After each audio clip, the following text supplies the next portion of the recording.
Coming to us live via technology from the other side of the continent, David Pakman, ladies and gentlemen.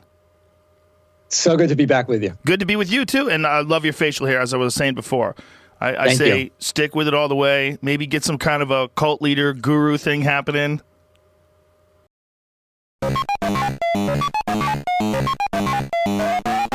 I say things I disagree with. You know, I'll listen to it a half hour later, or I'll think about it a day later. I'm like, why did I even say it like that? Something's wrong. If he was my friend and he was fighting, I'd ask him to retire. I mean, if I'm looking at it that way. I have friends that I've seen their cognitive decline from fighting. I'm not saying that Biden's the same, because I don't really know him from, I don't know him over a long period of time. I don't know him at all personally, but something's wrong. The way are any of your friends are they close to 80? Any of them? No. Okay. The guy that to assume that absent any evidence is maybe unfair. Yeah, it is. But I'm an unfair guy in some respects. But here's my thought. Two parts to it. One is Donald Trump was pro-choice almost his entire life. He became pro-life when he was, I think, 68 because he met a kid he liked. And he imagined if that kid wasn't born. No, I'm serious. I believe you. It's just hilarious. It's crazy. It's like an ABC after-school special. Think about what we know now in 2020 about just the nature of communication, like what you and I are doing. I mean, this is going to affect millions of people and their opinions. If you knew that today in 2020 and someone asked you to make rules based on what was going to be in place 300 years from now, you would be like, I'm not qualified to do that. It's incredible how well they wrote the Constitution and the Bill of Rights back then. I mean, it's one of the most amazing things ever if you really think about like all the different times that it's come up, and then you think about how long it's been that it was created. I mean, it's really an astounding piece of human work. It is. Your argument, though, is really one for having to update the infrastructure that we right? So like, as you're saying, if in order to change the way that we govern the country, as you're saying, one person making all these decisions with all of these different areas that they're responsible for, if you want to change that, you do have to change that document that you just said. I know. It's kind of crazy, right? It's like we don't want to update Windows 95. Like one of my opinions on political positions, especially like the really scary ones, right? Like the possibility of war, the environment, things along those lines. I wish I was more informed. A lot of the services that we use that are a part of your tax dollars, like we're combining our money so that the world is better for all of us. It's not just a dog-eat-dog fight. We recognize value in community and society and a civilization where we all work together. We just don't want to work together too much. We don't want people leeching off of it. And I'm on that side as well, because I know that although there are, and we're seeing these more than we've ever seen in our life, that multiple circumstances beyond your comprehension, totally out of your control, that fucks up your life. But yet we also see people who are lazy and who keep fucking up their life, and you keep enabling them and helping them. It doesn't help anybody either. I don't want to trust them to fix that. I want to have some sort of environmental cleanup crew that's in place and maybe give them the bill. I mean, I don't know, what did it cost? How much did it cost BP to have that? And isn't it still leaking? Hasn't it been proven that it's still polluting the ocean? I don't know. Over the last year, I honestly don't know what's going on. Are you planning ahead of time where you're stopping to charge it? I have friends that have driven many, like across the country even with Teslas. And they, there's a little supercharger map that's built in to the software. It's amazing. You can do it. But I don't want to wait around in some town for 20 minutes while my car charges to 80% and look around for weirdos. Like, what if some shit's going down, man? What if you're in, if you have like 14 miles left on your charge and all of a sudden a building explodes half a block away? Like, you got to get out of there. I like to be able to, if I'm taking a road trip and I'm going across the country, I want options. It's weirdly intelligent, like weirdly. Some, like when I'm talking to him, I feel like I'm talking to someone in the future. Like, this is what, if I had to go back in time and have dinner with a Neanderthal, I feel like it'd be real similar to when I sit down and hang out with Elon, how he feels. I don't know anything. Tony, do you know anything about that? There's video of Trump from 2018 bragging about shutting that down. So my God. to get back to our cognitive decline thing, is it possible Trump literally had no memory of that when he was asked about it a couple months ago? Maybe. Yes, there is. Here's why. Here's why I think that. My brain, my memory's going to shit.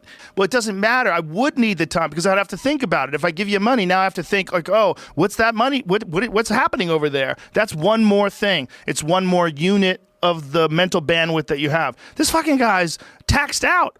He's taxed out with just the arguments that he's getting with the press. Just think about how much real estate that's taking up in his head, right? And then you think about the disease. You think about restarting the economy. You think about he very well might not remember bragging about disbanding the pandemic team. It's very possible. Okay, maybe he doesn't. To your question, there was this pandemic response team. He disbanded it in 2018, and going to use that UV light through the tube, and they got pulled off of Twitter.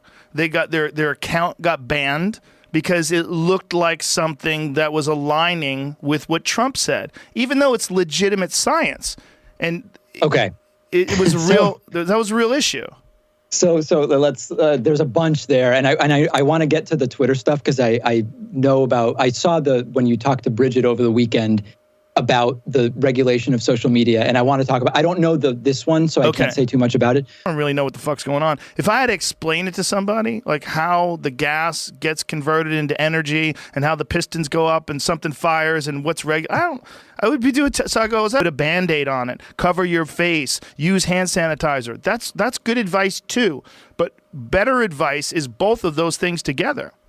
Yeah. So on hydroxychloroquine, my understanding of the randomized controlled trials right now is that it's essentially been tested as a treatment when someone is already sick. Yes. And it doesn't seem particularly effective, and there can be serious side effects. First vaccine of its type that instead of having like a weakened version of the virus, instead it would be a compound that triggers the body to create certain proteins, if I'm understanding that correctly. That it would be innovative in that sense as well. Yeah, that was explained to me by Alex Jones. Okay. Vitamin D is so cheap. I mean, it's free from the sun, and it's one of the cheapest supplements around. But do you know that 70% of the United States is deficient in vitamin C?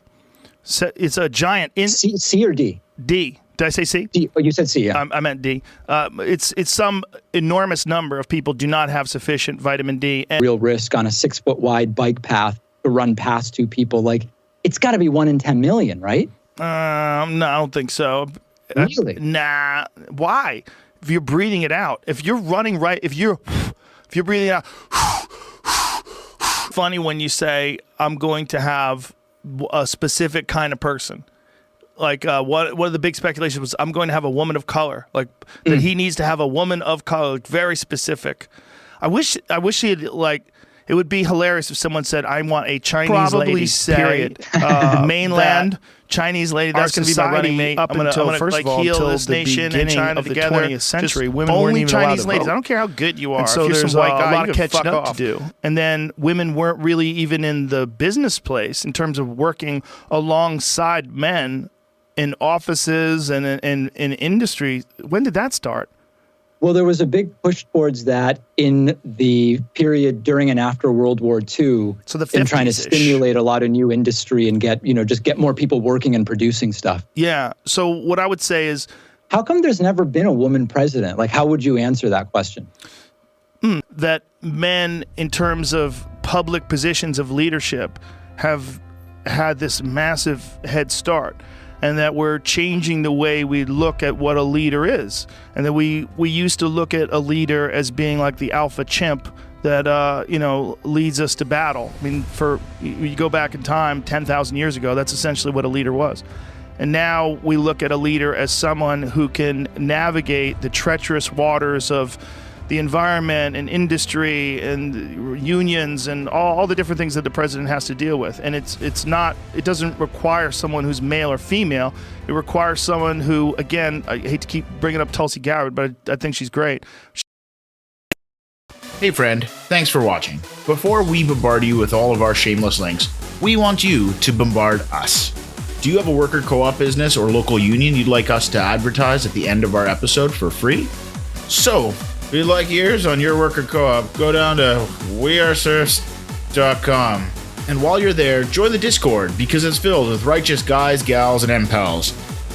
Finally, Come check us out on Twitch Live 5 days a week by going to twitch.tv/the Serfs TV. Yeah. To our lords, Ricky Pilgrim, I'm Raft, Tomospone, Nine Tails Cosmic Fox, Hans Josephine, and Corpse Harvester, we bow meekly for your pleasure.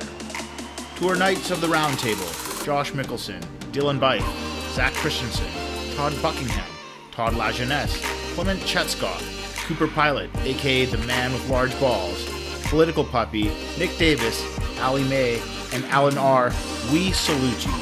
And to our many merchants and farmers, you have our undying loyalty.